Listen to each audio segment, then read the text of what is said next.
गंगा नाम के झील में दो हंस रहा करते थे। उनका नाम था मित्रा और सौमित्रा। वो दोनों बचपन से बहुत अच्छे दोस्त थे। एक क्षण के लिए भी एक दूसरे से अलग नहीं हुआ करते। उनकी दोस्ती देखकर जंगल के बाकी जानवर आश्चर्यचकित रहते। एक दिन खरगोश ने कहा, दोस्तों, तुम दोनों को देखकर हमें बहुत अच्छा लगता है। इतनी अच्छी दोस्ती शायद दुनिया में कहीं और हो। सच कहूँ तो तुम दोनों के शरीर अलग हैं, पर मन एक है। ऐसी है तुम्हारी दोस्ती। उनकी बातें दोनों हंस को बहुत अच्छी लगी। एक दिन मित्रा ने कहा, दोस्त, उस खरगोश की बातें बहुत अच्छी लगी। सोचो, अगर हमारे शरीर एक हो जाएं, तो कितना अच्छा लगेगा। सौमित्रा ने कहा, सच है मित्रा, ये तो बहुत अच्छा होगा। ये तो कोई असत्य काम नहीं है। इसके लिए एक रास्ता है मेरे पास। उस दिन से मित्रा और सौमित्रा घोर तपस्या करने लगे। मौसम बदले, काली घटा छाई, जोर की बारिश हुई, पर उनकी तपस्या नहीं टूटी। कई दिनों बाद उनकी तपस्या सफल हुई और एक देवी प्रकट हुई। बच्चों, बहुत हुई तुम्हारी तपस्या। तुम्हारी श्रद्धा और भक्ति मुझे बहुत पसंद आई। तुम्हें जो वरदान चाहिए मांगो। मित्रा ने कहा, माते प्रणाम। हम दोनों बचपन के दोस्त हैं। एक के बिना दूसरा नहीं रह सकता। हम चाहते हैं कि आप हमारे दोनों के शरीर को एक कर दीजिए। देवी ने कहा, तुम दोनों की मनोकामना बड़ी निराली है। तुम दोनों अलग अलग रहोगे तभी तुम्हारी दोस्ती बनी रहेगी। एक ही शरीर में रहोगे तो कई दिक्कतें आएंगी। ये तुम दोनों की दोस्ती में दरार ला सकता है। सौमित्रा ने कहा, माते, भक्तों की मनोकामना पूरी करना आपका कर्तव्य है। अलग अलग शरीर में ही हमारी दोस्ती पक्की है। एक शरीर में तो और अच्छी होगी। कृपया करके हमारी मनोकामना पूरी कीजिए माते। तब देवी ने आशीर्वाद दिया और दोनों का शरीर एक हो गया, पर दोनों का सिर अलग था। मित्रा ने कहा, सौमित्र, देवी कितनी अच्छी है। हम दोनों एक दूसरे से बात कर सकें, इसलिए हमारे सर को उन्होंने अलग रखा। इसके बाद कुछ दिन तो उन दोनों ने बहुत मजे से गुजारे। बाकी जानवर उन्हें देखकर हैरान हो जाते। एक दिन इन दोनों को एक मांस का टुकड़ा दिखा।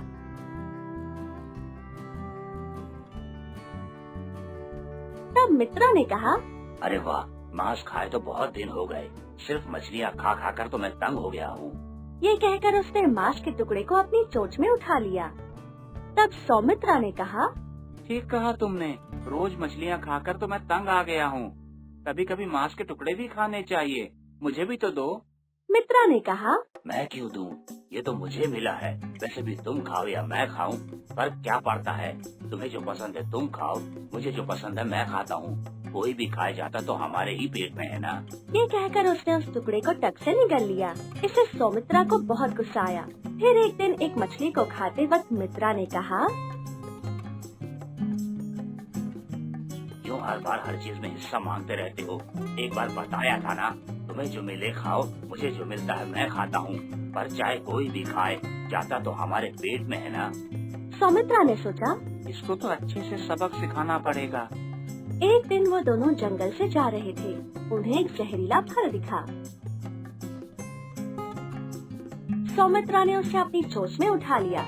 तब मित्रा ने कहा, क्या कर रहे हो तुम? जहरीला फल है, खाएंगे तो मर जाएंगे। अरे तुम्ही तो कहा था जिसको जो पसंद आए वही खा ले। ये मुझे मिला है इसलिए मैं खा रहा हूँ, चाहे वो जहरीला फल ही क्यों ना हो। मुझे खाने का मन है, मैं खाऊंगा। ज्यादा बक बक करके अपना वक्त बर्बाद मत करो। मित्रा ने कहा, खाओगे तुम पर जाएगा हमारे पेट में ही ना। दोनों मर जाएंगे। पागलों की तरह बातें मत करो, समझे तुम? सौमित्रा बोला, इसके पहले सारा स्वादिष्ट खाना तुमने ही तो खाया। मुझे एक भी टुकड़ा नहीं दिया। अब मुझे मत रोको। ये कहकर सौमित्रा ने उस फल को निगल लिया। मित्रा ने कहा, क्या तुम पागल हो गए हो? कुछ देर में ही हम दोनों मर जाएंगे। हम दोनों एक ही शरीर में जी रहे हैं, यही सबसे बड़ी समस्या है। मुझे इस शरीर में और साथ नहीं जीना। चलो उस देवी के पास चलते हैं।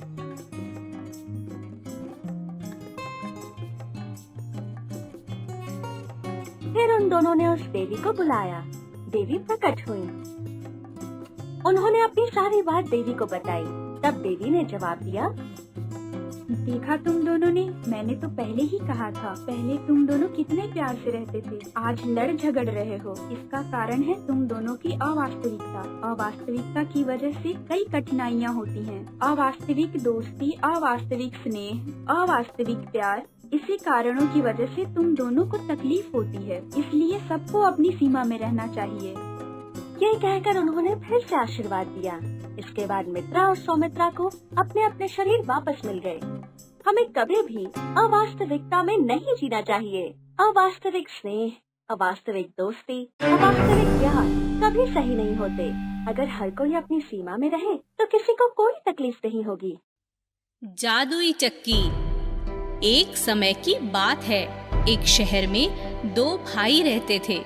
एक बहुत अमीर था और दूसरा बहुत ही गरीब। एक भाई के पास सब कुछ था, वहीं दूसरे के पास खाने को ना रोटी ना पहनने को कपड़े।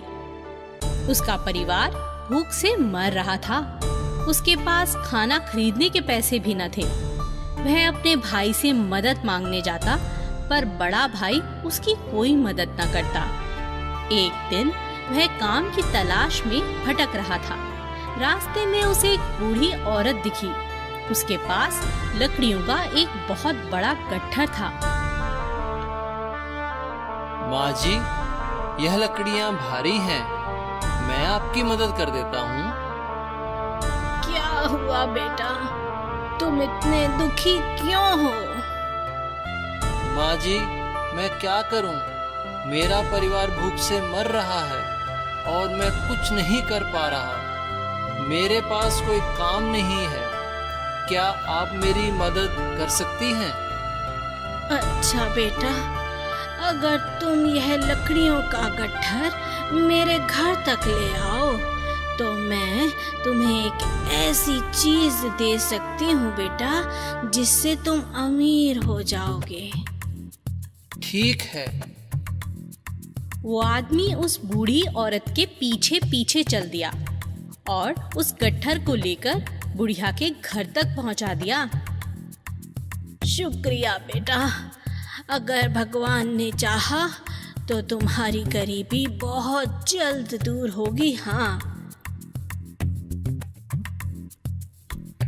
ऐसा कहकर उस बुढ़िया ने उसे खीर दी।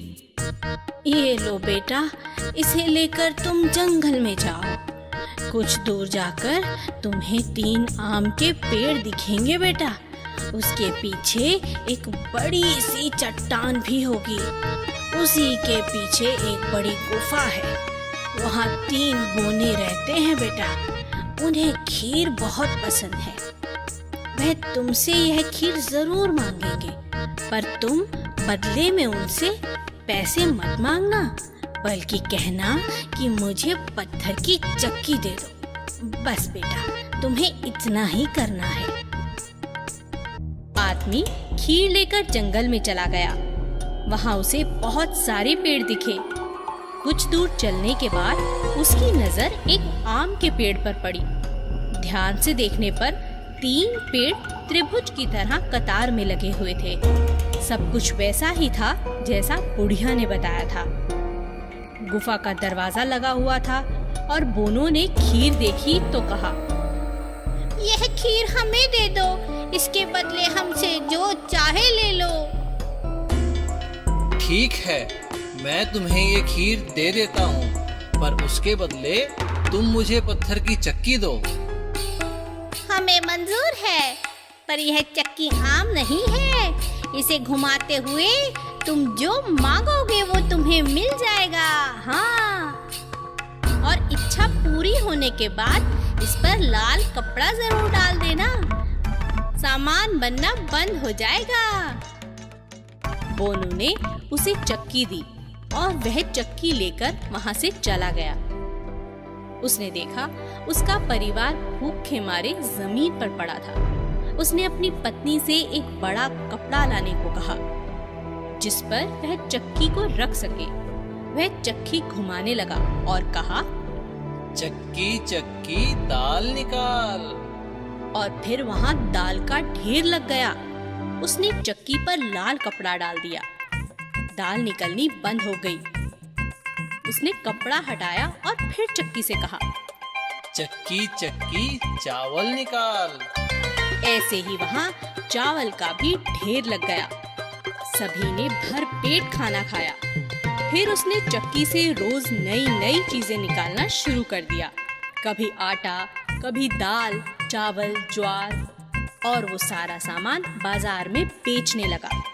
धीरे धीरे उसके पास बहुत सारा धन जमा हो गया और देखते ही देखते वो अमीर हो गया। उसने एक अच्छा सा घर बना लिया। उसकी पत्नी, बच्चे सभी बहुत खुश रहने लगे। पर यह सब देख उसका बड़ा भाई हैरान हो गया। वह जलने लगा। अरे यह क्या? कुछ दिन पहले तो यह भूखा मर रहा था, तो अचानक उसके पास ये धन कैसे आया? दाल में कुछ काला है। इसी बात का पता लगाने वह छोटे भाई के घर में छिप छिप कर नजर रखने लगा। अगले दिन मौका पाकर वह भाई की चक्की चुरा लाया और शहर छोड़कर अपने परिवार के साथ भाग गया। रास्ते में जाते जाते उसने चक्की को आजमाना चाहा और चक्की से पूछा, चक्की चक्की नमक निकाल। चक्की से नमक का ढेर लग गया, पर उसे तो चक्की रोकने का तरीका मालूम ही नहीं था। देखते ही देखते वह नमक के ढेर में दब गए और मर गए। इसीलिए कहते हैं, हमें कभी किसी से ईर्ष्या नहीं करनी चाहिए। जो हमारे पास है उसी से खुश रहना चाहिए।